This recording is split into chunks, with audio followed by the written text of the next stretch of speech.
silakan. Kalau ini apa ini? Ini stainless, Mas. Stainless ya? Stainless steel. Ini ada campurannya itu nikel dan chrome. Oke, campur nikel dan chrome. Ya, makanya dia stainless. Oke. Kalau yang kita produksi itu adalah carbon steel. Oke. Ya, carbon steel itu memang tidak stainless steel, tapi itu juga digunakan untuk misalnya otomotif, kemudian juga elektronik, itu kulkas apa itu kan ada casingnya. Oh, iya.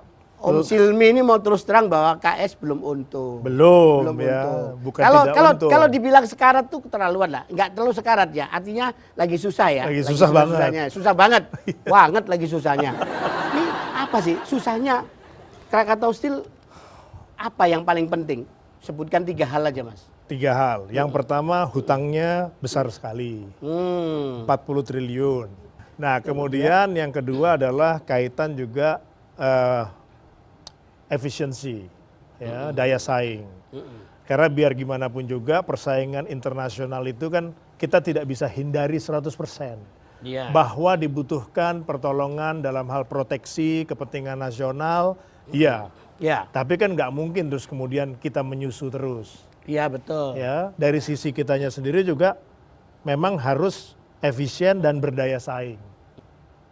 Yang ketiga, ya memang di sini pengaruh daripada internasional ya untuk baik itu masuk ke Indonesia sebagai tujuan market bisa juga investasi.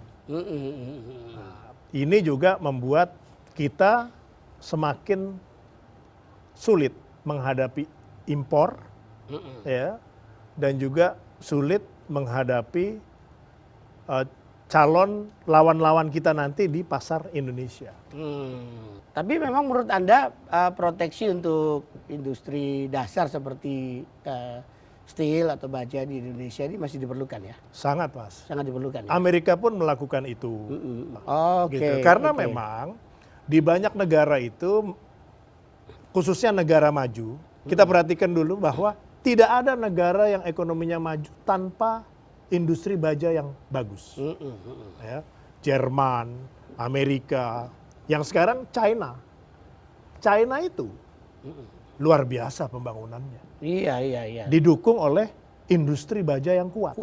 Terus Terus pertanyaannya, memang China punya apa iron ore, tambang besi? Dari Australia, Brazil, dan Afrika. Oke. Nah artinya mereka bisa berdaya saing itu bukan karena hanya tambangnya, tapi bagaimana mereka membuat satu size ekonomi yang besar, skala ekonomi yang besar, baik itu demand maupun kapasitas sehingga mereka bisa efisien. Iya.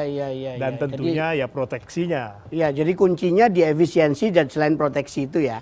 Nah, selain soal ini tadi bahas policy, proteksi segala rupa, efisiensi penting, tapi ada yang heboh nih. Apa itu? Sempat muncul di berita-berita yang ditanggapi netizen. Ada video tayangannya nih.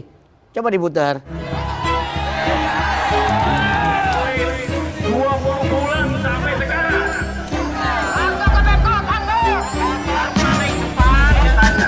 Siapa pembelinya kalau disewa itu orangnya kepentingan yang layak bagi setiap warga negara. Ini undang-undang loh Pak. Bener nggak kupingnya? Koar-koar, tapi ada yang nemuin juga. Yuk, saya tawarin.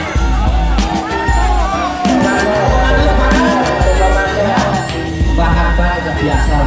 Selama kita nggak jebol tembok kayak dulu ya. Nah, di situ disebutkan soal kalau di spanduk itu ada apa namanya perumahan atau PHK sepihak. Ini ada kalau tidak salah di 1.300 orang. Nah, ini bagaimana Pak Silmi? Sebenarnya apa yang terjadi? Gini Mas, dalam konteks bicara PHK, Krakatau Steel tidak melakukan PHK terhadap karyawan. Yang kita lakukan adalah tidak melanjutkan ya, kontrak terhadap perusahaan yang menyediakan jasa-jasa tertentu untuk Krakatau Steel. Kenapa ini dilakukan? Karena memang yang tadi daya saing. Ya, terus kemudian juga kita harus mengambil keputusan untuk memperbaiki kondisi keuangan Krakatau Steel. Nah ini masalah pilihan yang berat.